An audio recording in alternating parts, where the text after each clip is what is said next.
तो बहुत बहुत स्वागत है आप सभी का आज के लिए एकेडमी इंग्लिश स्पोकन सीरीज में। अभी तक हम लोगों ने टेंस और मॉडल्स को कवर किया और आज का जो हमारा टॉपिक है वो भी एक मॉडल ही है। लेकिन इस मॉडल को मैंने उसके साथ में इसलिए नहीं पढ़ाया क्योंकि ये जो हमारा मॉडल है ये बहुत ही एडवांस लेवल की चीज़ है। इसका यूज़ मॉडर्न इंग्लिश में बहुत ही बेहतर तरीके से और बहुत ज़्यादा होता है, इसलिए मुझे लगा कि मुझे ये आपको अलग बताना चाहिए। तो चलिए शुरू करते हैं। ठीक है, तो आज की हमारी क्लास जो है उसमें हम पढ़ने वाले हैं क्या, मॉडल। कौन सा model? Has to, have to or had to. ठीक है, ये तीनों क्या है? ये तीनों है मॉडल। क्या है हमारे? मॉडल। ठीक है, अब देखो, अभी तक जो हमने मॉडल पढ़े, कैन में, माइट, शुड, वुड, कुड, ठीक है, मस्ट, उनमें अगर हम रिलेट करें तो ये जो थोड़ा बहुत सिमिलर है ये मस्ट के सिमिलर है। उसमें भी था कि कोई काम हमारा दायित्व था, हमें वो करना ही पड़ता था हर हालत में। ठीक, वैसे ही ये तीनों भी हैं। जैसे आपको देख के पता चल रहा है हैज और हैव प्रेजेंट के लिए और हैड पास्ट के लिए। ठीक है, तो चलिए शुरू करते हैं। तो अब देखिए इन तीनों का यूज होता कैसे है। जैसे हमने मस्ट पढ़ा था कि मस्ट में कोई काम हमारा कर्तव्य होता था, दायित्व होता था, हमें वो काम हर हालत में करना पड़ता था। ये भी ठीक वैसे ही है, लेकिन हम ये बोल सकते हैं कि ये मस्ट से ज्यादा पावरफुल है। ठीक है, मस्ट का यूज हम एक तरीके से ऐसे करते थे कि कोई काम हमें जरूर करना चाहिए, कोई काम हमें जरूर करना चाहिए, ये हो जाता है हमारा मस्ट। इसमें हम कैसे बोलेंगे? इसमें हम ये बोलेंगे कि ये काम करना पड़ेगा, ये काम करना पड़ता है, ये काम करना पड़ा था। ठीक है, कि बिल्कुल भी कोई ऑप्शन ही नहीं बचा था हमारे पास कोई और चॉइस का। ठीक, इसीलिए हम has to, have to or had to का यूज करते हैं। ठीक है, अब हम सबसे पहले बात कर लेते हैं प्रेजेंट की। तो मैं जैसे ये बोलूं कि मुझे जाना पड़ता है, मुझे जाना पड़ता है, तो आई के साथ कौन सी हेल्पिंग वर्ब आती है? आई के साथ आती है हैव, क्योंकि प्लूरल काउंट होता है। I have to go. क्या? I have to go. ये चीज याद रखिएगा, ये जो हैव और टू है इसमें भी हैज टू है, हैव टू, हैड टू, ये दोनों अगर साथ में हैं तभी ये मॉडल्स कहलाएगा, तभी ये मॉडल कहलाएगा। अगर आप इसमें से टू को अगर हटा देते हैं तो ये एक नॉर्मल सेंटेंस हो जाएगा। ठीक है, तो ये एक बात ये जरूर याद रखिएगा, अगर आप मॉडल पढ़ रहे हैं has to, have to or had to को, तो उसमें टू जरूर साथ में आएगा। अगर टू नहीं है तो वो एक नॉर्मल सेंटेंस के जैसे ही काउंट होगा, इसलिए हैव टू। इसका क्या मतलब हुआ? इसका मतलब हुआ कि मुझे जाना पड़ता है, आई हैव टू गो। इसका मतलब ये भी है, इसका एक और भी मतलब है, वो अभी पूरा मॉडल कंप्लीट करने के बाद में आपको बताऊंगा। ठीक है, ये हो गया सिंगुलर के लिए। प्लूरल के लिए, सिंगुलर के लिए मैं ये बोल सकता हूँ कि उसे जाना पड़ेगा,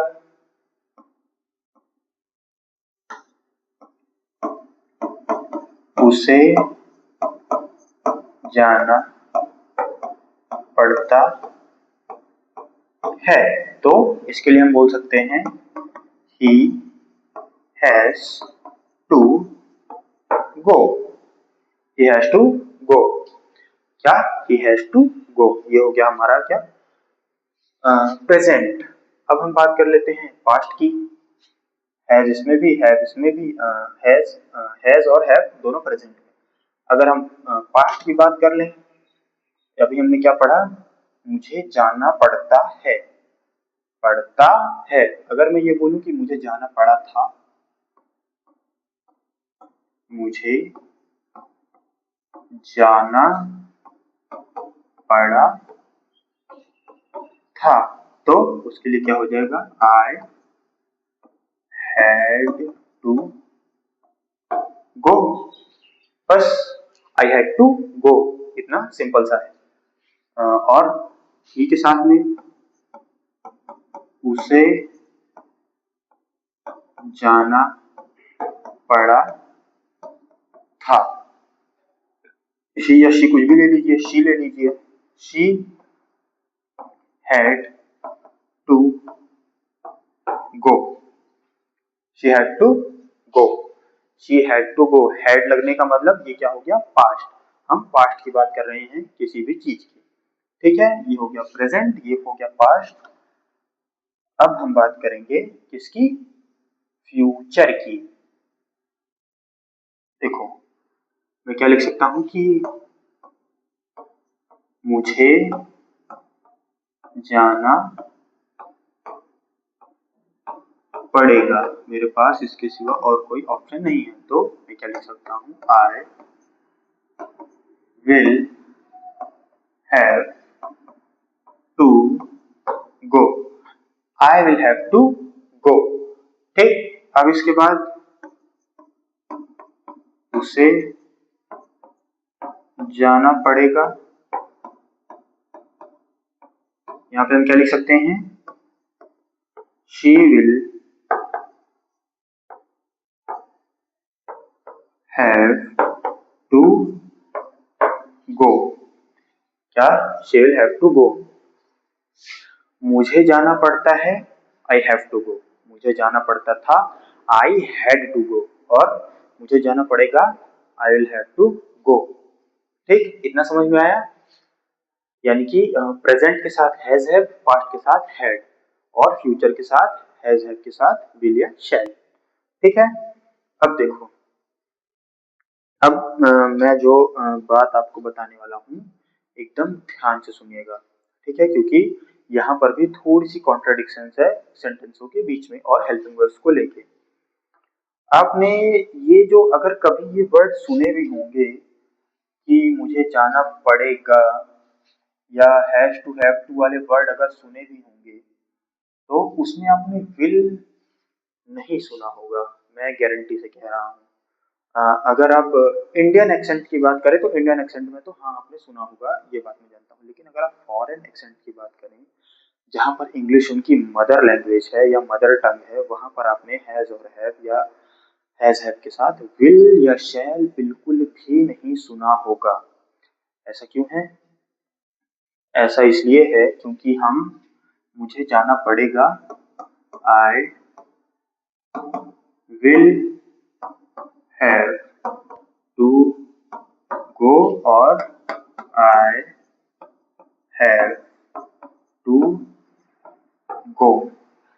मुझे जाना पड़ेगा फ्यूचर के लिए हम दोनों तरह के सेंटेंसों का यूज करते हैं। अब बेसिकली हम लोग इंडियंस हैं, हम किसी भी दूसरी लैंग्वेज को पूरे रूल्स और रेगुलेशन के साथ में पढ़ते हैं, ठीक है। हम उसके सारे रूल्स याद करते हैं, फिर उसी रूल्स के हिसाब से उस लैंग्वेज को बोलते हैं, ठीक है। लेकिन जहां पर इंग्लिश उनकी मदर टंग है, वो अपनी मदर टंग बोलने के लिए कोई रूल्स वगैरह नहीं पढ़ते, इसलिए वो यही सेंटेंस यूज करते हैं। क्या, I have to go, I have to go, मुझे जाना पड़ेगा। लेकिन अब ये बात आप ये मुझसे पूछेंगे कि हमारे सामने अगर कोई बोले तो हम ये समझेंगे कैसे? तो आप ये चीजें तब समझेंगे जब आप इंग्लिश की रेगुलर प्रैक्टिस करेंगे, ठीक है।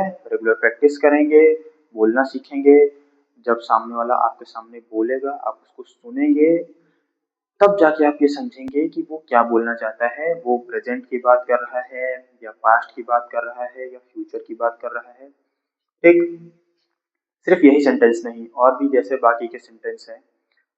अगर जैसे मैं आपको एग्जांपल देके बताऊं, एक मिनट इसको पहले पूरा कर लेते हैं। तो ये तो मैंने कुछ एक ही सेंटेंस से आपको बताया, अब इसके एग्जांपल्स में आपसे कुछ शेयर करूं कि ये तो हो गया किस चीज का, मैंने आपको बताया था जाना पड़ेगा, ठीक है, मुझे जाना पड़ेगा।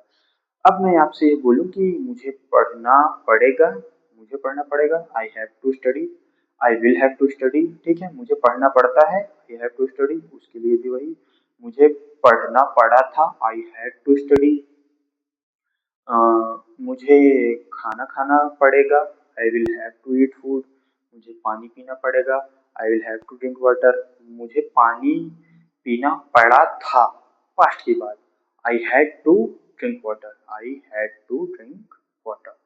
और और कोई सेंटेंस अगर मैं बनाना चाहूँ तो अ, मुझे साइकिल चलानी पड़ेगी, I will have to ride a cycle, मुझे पैदल जाना पड़ेगा, I will have to go on foot, या I have to go on foot, दोनों ही सेंटेंस हो जाएंगे फ्यूचर के। और सेकेंड वाला सेंटेंस जो अभी मैंने बोला वो प्रेजेंट का भी है और फ्यूचर का भी है, ठीक। अब देखो इसका डिफरेंस समझाने के लिए कि ये तो विल के साथ भी फ्यूचर बन जाएगा और बिना विल के साथ भी फ्यूचर बन जाएगा। अब ये कैसे है, तो इसका एग्जांपल मैंने आपको शायद एक क्लास में बताया था, अगर आपको याद हो तो, या फिर मैंने नहीं बताया, मुझे ठीक से याद नहीं है, तो मैं यहाँ पे फिर से आपको बता दे रहा हूँ, ठीक। ये हेडिंग भी अभी हटा देते हैं क्योंकि हम इसको नहीं कुछ दूसरा पढ़ने वाले हैं। एग्जाम्पल मैं आपको समझाने के लिए बता रहा हूँ।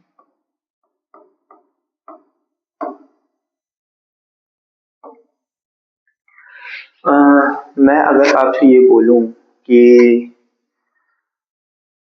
हाँ मैं मैच जीत गया, ये सेंटेंस तो 110% आपने कहीं ना कहीं बचपन से लेकर अभी तक पढ़ा ही होगा, जरूर पढ़ा होगा, 110% आपने ये सेंटेंस जरूर पढ़ा होगा। क्या, आई वॉन